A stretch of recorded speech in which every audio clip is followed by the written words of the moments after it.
अस्सलाम वालेकुम dear students UET ई-कैट 1 2026 का रिजल्ट अनाउंस हो चुका है और जिन स्टूडेंट्स ने अपना रिजल्ट चेक कर लिया और उनके रिजल्ट्स अच्छे आए हैं, 300 प्लस में उनके मार्क्स हैं, 350 प्लस में मार्क्स हैं, तो उन तमाम स्टूडेंट्स को पास एजुकेशन सिस्टम की पूरी टीम की तरफ से मैनी कॉन्ग्रेचुलेशंस।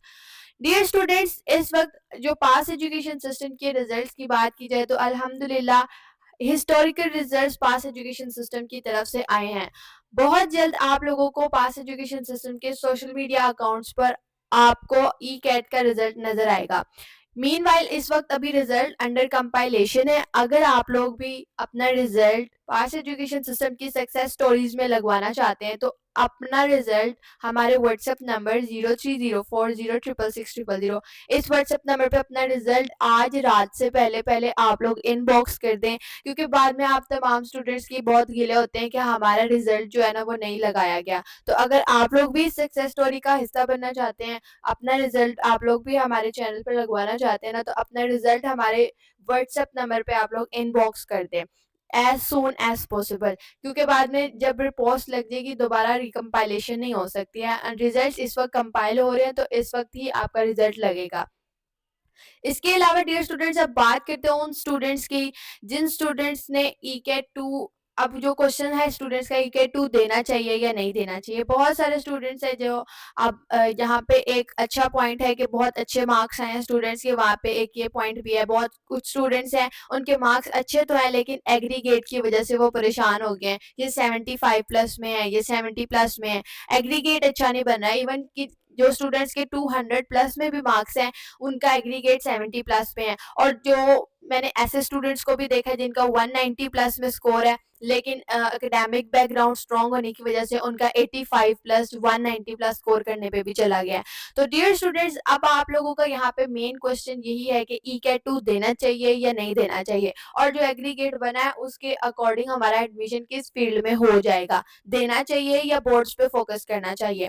तो डियर स्टूडेंट्स, देखें इस बार नेगेटिव मार्किंग नहीं हुई है और आप लोगों के पास जो आपका टेस्ट था वो भी थोड़ा डिफिकल्ट आया था as compare to previous year. तो आप लोगों को ई-कैट 2 लाजमी देना चाहिए अगर आप लोगों का एग्रीगेट एट लीस्ट 85% से कम है। अगर 82% 81% भी है ना, तो भी आप लोगों को ई-कैट रिपीट करके अपना एग्रीगेट 85 प्लस तक लेके जाना है, क्योंकि जो कंप्यूटिंग की फील्ड्स हैं उसके अंदर A1 कैटेगरी के अंदर जो कंपटीशन है वो बहुत हाई होता है। अगर आप कंप्यूटर साइंस में जाना चाहते हैं, डेटा साइंस में, साइबर में फिर भी थोड़ा कम हो जाता है, A2 में कम हो जाता है, 79 78 तक चला जाता है, कोई थर्ड फोर्थ मेरिट लिस्ट तक। लेकिन आप लोगों को जो दूसरे जो कंप्यूटिंग की फील्ड है, डेटा साइंस की फील्ड है, सॉफ्टवेयर इंजीनियरिंग की फील्ड है, इन फील्ड्स के अंदर जो आपका टारगेट क्या होना चाहिए वो 85 प्लस होना चाहिए, क्योंकि आप लोगों को खुद अच्छे तरीके से आइडिया है कि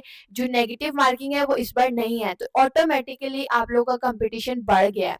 तो आप लोगों को ई-कैट 2 देना चाहिए अगर आप लोगों का एग्रीगेट 85 से कम बन रहा है, एटलीस्ट 85% तक तो अपने लेके जाएं। अगर इलेक्ट्रिकल इंजीनियरिंग की भी बात करें तो उसका भी फर्स्ट मेरिट लिस्ट के अंदर मेरिट बहुत हाई होता है, तो इलेक्ट्रिकल इंजीनियरिंग को भी आप लोग अपने अंडर नोटिस में रखें, क्योंकि इंजीनियरिंग फील्ड्स में software engineering, electrical engineering, mechanical engineering, ये वो टॉप फील्ड्स हैं जिनके बारे में स्टूडेंट्स पूछते हैं कि हमारा यहाँ पे एग्रीगेट बन जाएगा या नहीं बनेगा। तो A1 कैटेगरी के अंदर फिर आप लोगों का 70 प्लस के अंदर मुश्किल हो जाएगा।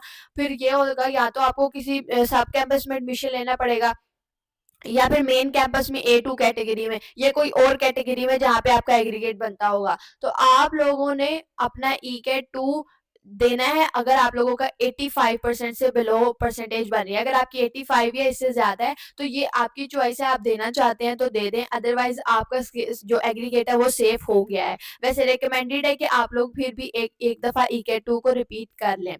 और दूसरी बात, ये जो स्टूडेंट्स पूछ रहे हैं कैटेगरीज क्या होती हैं, A1 क्या होता है, A2 क्या होता है, तो डियर स्टूडेंट्स, पास एजुकेशन सिस्टम के यूट्यूब चैनल के ऊपर प्रॉपरली इसके ऊपर बेतहाशा वीडियोस बनाई जा चुकी हैं। आप लोग यूट्यूब चैनल पर सर्च करें यूईटी कैटेगरीज बाय पास एजुकेशन सिस्टम, आपको डिटेल के साथ सारी कैटेगरीज एक्सप्लेन की गई हैं। उसके अलावा अगर आप लोग वीडियो नहीं देखना चाहते हैं, यूईटी के एडमिशन पोर्टल पे डाउनलोड्स में जाके वहाँ पे आपको प्रोस्पेक्टस मिल जाएगा। उस प्रोस्पेक्टस में आप लोगों को कैटेगरीज की सारी डिटेल्स है वो आप खुद भी पढ़ सकते हैं अगर आप पढ़ना चाहते हैं तो। अदरवाइज यूट्यूब चैनल के ऊपर वीडियो आपको अवेलेबल मिलेगी। तो डियर स्टूडेंट्स, आप लोगों को हाईली रिकमेंडेड है कि आप लोग अब ई कैट 2 दें। ई कैट 1 में स्टूडेंट्स ने मोस्टली जो मिस्टेक्स की हैं वो यही हैं कि ई कैट 2 को लास्ट डेज में प्रिपेयर किया है और एंड गेम्स अगर देखी हैं तो वो अच्छे से नहीं देखी, प्रॉपरली नहीं देखी हैं। उन दो तरह की देखने वीडियो देखना होता है। एक होता है सिर्फ वीडियो चलाना और उसको सुनना। दूसरा होता है कि एक वीडियो चलाना जो उसमें बताया जा रहा है उसको अच्छे से समझना और जो उसमें क्वेश्चंस करवाए जा रहे हैं उनकी बाय हैंड खुद प्रैक्टिस करना, पहले खुद सॉल्व करना, फिर उसके बाद उसका सॉल्यूशन देखना कि ये ठीक है या नहीं। ये चीज़ जो है ये आप लोगों ने थोड़ा-सा लैग किया है इस बार, क्योंकि ये मोस्टली स्टूडेंट्स का ये रिव्यू, ये एक्सपीरियंस हमने उनसे किया है। और वो बाद में जो आप लोगों का ये था कि ई कैट मुश्किल है, अगर आप लोगों ने उनको बाय हैंड एमसीक्यूज़ को सॉल्व किया होता तो ई कैट सॉल्व हो जाना था। लेकिन अब आपने नेक्स्ट ये मिस्टेक नहीं करनी है और ई कैट 2 को प्रॉपर वे से प्रिपेयर करना है। और दूसरी जो एक मिस्टेक ये है कि स्टूडेंट्स को ई कैट का पता ही नहीं चला था ई कैट कब हो रहा है और लास्ट डेज में प्रिपरेशंस करने की वजह से ई कैट प्रॉपरली वो अटेम्प्ट नहीं कर पाए हैं। अगर एंड गेम्स देख भी लेते तो 24 आवर्स की तो सिर्फ फिजिक्स की एंड गेम थी, तो कितना ही एब्जॉर्ब कर लेना था लास्ट डेज में भी, लास्ट 3 डेज में भी कोई करता तो किस तरीके से। तो आप लोग अपने नेक्स्ट मूव के लिए अगर परेशान है तो पास एजुकेशन सिस्टम आप लोगों के पास अवेलेबल है। Pass education system is your best partner from for this time. UET E CAT 2 बहुत जल्द आ रहा है और 13 अप्रैल मोस्ट प्रोबेबली मंडे से इसकी अनाउंसमेंट हो जाए और पोर्टल ओपन हो जाए।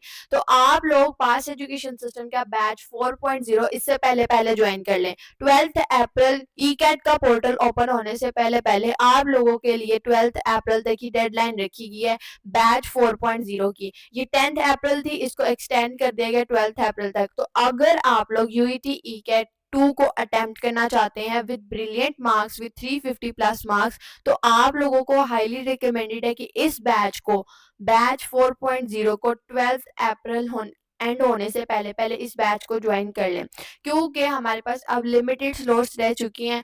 हमारा जो सेशन है वो जूम के ऊपर होता है, उसके ऊपर जो स्लॉट्स होती हैं वो लिमिटेड होती हैं और वो बहुत स्पीडली फिल होती जा रही हैं और ई कैट 1 के बाद ये जो स्पीड है ये बढ़ गई है। तो आप लोगों से रिक्वेस्ट है कि अगर आप लोग इस बैच के अंदर इनरोल होना चाहते हैं तो 12th अप्रैल से पहले पहले इस बैच के अंदर इनरोल हो जाएं। तो अगर आप लोग इस बैच के अंदर इनरोल होना चाहते हैं, जो स्क्रीन के ऊपर आपको नंबर शो हो रहा है 0304066660, इस व्हाट्सएप नंबर पे आप लोग कांटेक्ट करके बैच के अंदर इनरोलमेंट ले सकते हैं। और अगर आप लोग अपने ई कैट का रिजल्ट शेयर करना चाहते हैं, सक्सेस स्टोरी का पार्ट पढ़ना चाहते हैं, तो आप लोग इसी नंबर पे इनबॉक्स करेंगे with your result card screenshot. दुआ में याद रखिएगा। All the very best wishes for your entry test preparations and admission journey. Allah.